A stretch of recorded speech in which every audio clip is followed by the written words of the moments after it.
Hi, it's David and Anku from Howspace again, and this is our change series. We were talking about change and did some introduction about change management, which should actually be more like change leadership last time.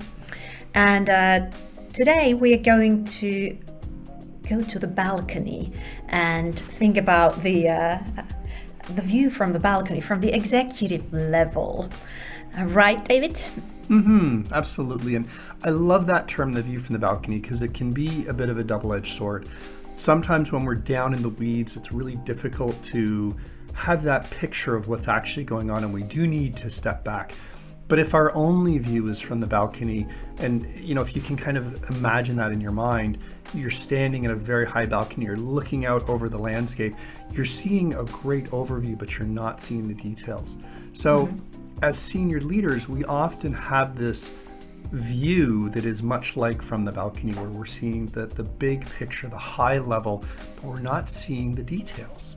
Yeah. And if you're an executive and you're facing a huge change project or a need to change something, like oftentimes it's you get an advice to ask the people. And then the executives might wonder, okay, so what happens if we do ask the people? Like, are we going to open some kind of a Pandora's box of questions, or are we going to lose some working time if we just now start to discuss with the people? But I think that the people in the organization at the top level should actually ask themselves, like, what happens if we don't ask the people how they work or how their work is, and how are these changes going to affect them? Absolutely. And if we kind of layer that with that whole view from the balcony concept, as a senior leader, I might not necessarily be seeing the important details that are going to make or break that change.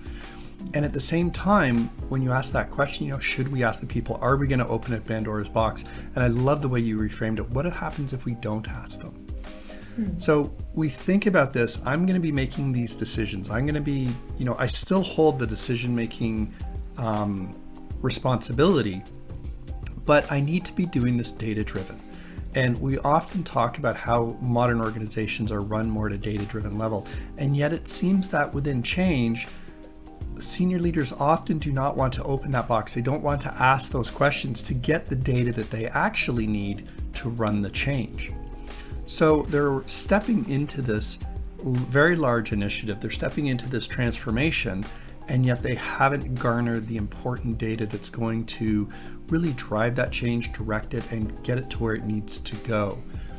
It really is a bit of a dichotomy. And what do you think is the reason for some of the folks that it's almost like they're scared to ask that question? What's been your experience around that?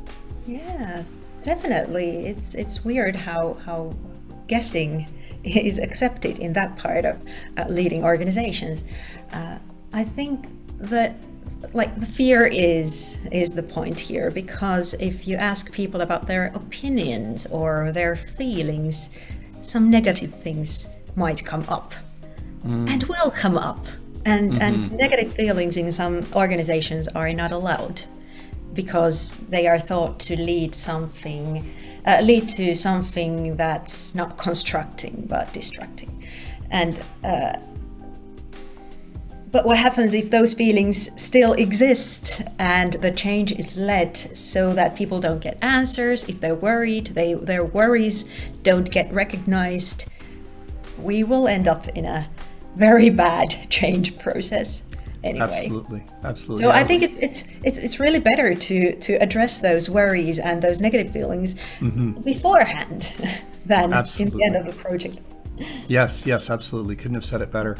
And I was chatting with one of our colleagues, Luis, the other day, and we were talking about how to rebrand failure as a positive, and how to take that, here's what's wrong, have that open, honest conversation, and really make that a positive, so that we can all learn from each other. We can find out what truly are the real issues that are underlying the surface, so that when we go through these changes, because change is disruptive, change is costly, there's no question about that.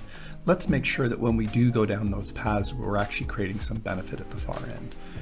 And just as we're closing out this session, there's this term CEO disease, which I absolutely love. And it's the CEO will ask, how are things going? What are the issues? And people are hesitant often to say, well, you know what, boss, here's what the real problem is. So they tend to sugarcoat it. They tend to give the answers that the person would like to hear versus the answer that they need to hear. And one of the things I love about what we do here at Howspace is we help break down some of those barriers, and we help enable through the technology to allow those voices to come forward and to be heard, and having some real successes with that. Yeah, definitely.